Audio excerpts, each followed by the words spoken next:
y le chorreaba la sangre. Yo decía al ver esa película: basta, por favor, basta, basta. No sigan golpeando de esa manera, porque uno le causa una impresión tremenda. Pero saben, amigos, Mel Gibson se quedó corto del sufrimiento de Cristo. No pudo mostrar todo lo que Cristo realmente sufrió, porque no fue el sufrimiento físico del Hijo de Dios lo que le causó la muerte. Lo que le causó la muerte al Hijo de Dios fue el saberse desechado y separado de su Padre, porque Él sabía cuán ofensivo era el pecado al rostro de su Padre. Él sabía cuánto aborrecía a Dios el pecado, y en ese momento era el pecador más grande de todos, el peor de los pecadores. Por eso, clavado en la cruz, exclamó: Dios mío, ¿por qué me has desamparado? La desesperación del Hijo de Dios fue que su Padre lo hubiera abandonado. ¿Por qué me has dejado solo? Conociendo la desaprobación de Dios para con el pecado, Él sintió hasta lo sumo lo que va a sentir el pecador cuando el justo juicio de Dios caiga en el día del juicio final. Lo que va a sentir el pecador cuando sepa que queda para siempre separado de Dios. Eso sintió el Hijo de Dios. El pecado que cargaba sobre sí le quebrantó su corazón, y por eso murió por nuestros pecados. Más que el sufrimiento físico, fue la agonía mental. Miren, amigos, tanto fue el sufrimiento del Hijo de Dios que no fue ni los clavos, ni fue los azotes, ni fue el atravesarle las manos y los pies, ni la desangrada que se dio lo que le causó la muerte. La noche anterior, cuando estaba en el Getsemaní, cuando él comenzó a orar: Padre mío, si es posible, pase de mí esta copa. La Biblia dice que cuando Dios cargó los pecados del mundo sobre él, fue tan grande el peso del pecado sobre él, al sentirse culpable y pecador. Fue tan terrible lo que él sintió que literalmente el apóstol Lucas, y Lucas era médico, el que escribió el Evangelio de San Lucas, usa algunos términos de la medicina porque le eran familiares a él. Y él da testimonio allí en San Lucas, en el capítulo 22. Cuando llegó a aquel lugar de los Olivos, dice el versículo 41, se apartó de ellos a distancia como de un tiro de piedra, y puesto de rodillas oró diciendo: Padre, si quieres, pasa de mí esta copa, pero no se haga mi voluntad, sino la tuya.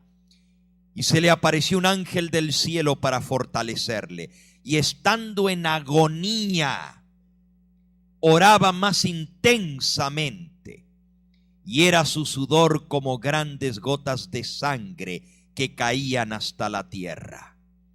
Aquí el médico Lucas utiliza dos palabras muy significativas.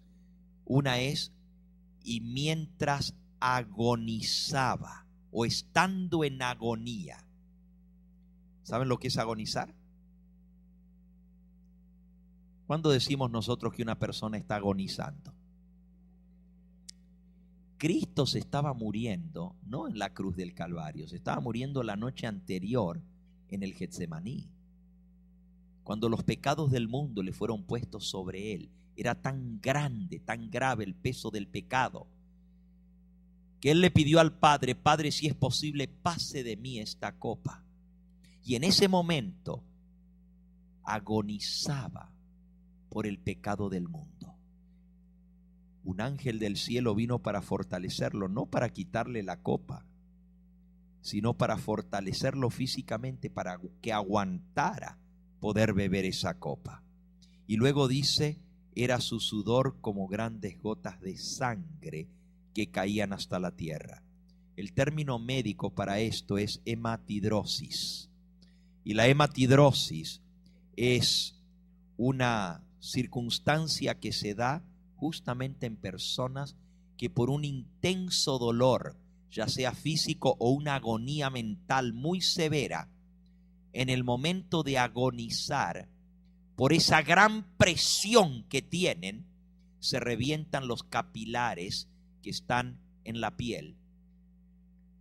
De allí el nombre hema es de la sangre y tidrosis es de la piel. Cuando sangra la piel, dice que el sudor de Cristo eran como inmensas gotas de sangre que caían en la tierra. ¿Saben? Esta afección, esta circunstancia, la hematidrosis, se da segundos antes de la muerte.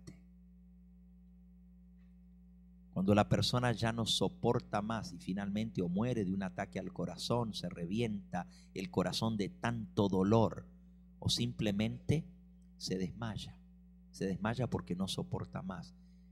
Cristo estaba agonizando la noche anterior. Lo que le causó la muerte en la cruz del Calvario no fue los golpes que recibió, no fue las heridas en sus manos, en sus pies, no fue la corona de espina. Ninguna de esas cosas fueron las que le causaron la muerte. Él murió tan rápido en la cruz del Calvario por la inmensa agonía mental. Porque él estaba sufriendo. Eso es lo que le hizo pegar el grito de agonía que decía: Dios mío, ¿por qué me has abandonado? ¿Por qué me has dejado solo? Se sintió completamente solo y solo tuvo que pisar el lagar. No hubo nadie más con él. Aún sus discípulos lo abandonaron. Todos lo dejaron solo, y todo eso lo sufrió por ti y por mí. Nadie jamás podrá decir que Dios no castiga el pecado, porque lo castigó hasta lo sumo en la persona de su Hijo. Por eso Dios no es un Dios bonachón, alcahuete. Él es un Dios justo, y a través de la muerte de Cristo se muestra la justicia de Dios, pero al mismo tiempo se muestra su misericordia, porque Él puede perdonar gracias a que alguien pagó la deuda de nuestro pecado. Yo estoy aquí, y si te conté la experiencia de mi llamado al ministerio, es para hacerte entender que no hay casualidades en el plan de Dios. Así como Dios me escogió a mí y me habló y me llamó en forma directa, así como Dios escogió a Ciro, más de 150 años antes de su nacimiento le dio nombre y lo escribió en el registro del libro del profeta Isaías. Cuando Ciro estaba circundando la ciudad, Daniel, que estaba dentro de la ciudad y tenía el rollo, salió fuera con una bandera blanca pidiendo tregua, y se acercó al campamento y pidió hablar con el general Ciro. Y allí le desenrolló los rollos antiquísimos que traía debajo de su brazo y le dijo: mira, yo he traído esto desde mi tierra cuando fui enviado a este cautiverio por Nabucodonosor, rey de Babilonia. Fui deportado cuando tenía 18 años de edad. Y estos libros los traje conmigo. Y cuando desenrolló el libro, le mostró a Ciro su propio nombre escrito mucho antes de que él naciera. La impresión que esto hizo en Ciro fue tan grande que lo llevó a dar el decreto de que Jerusalén sería reedificada y darle libertad a los judíos para que volvieran a su tierra. Si Dios conoce el fin desde el principio, se llamó a Ciro por nombre. Si me llamó a mí y me escogió para que te proclamara este mensaje de salvación, te vuelvo a decir, no estás aquí porque sí, por el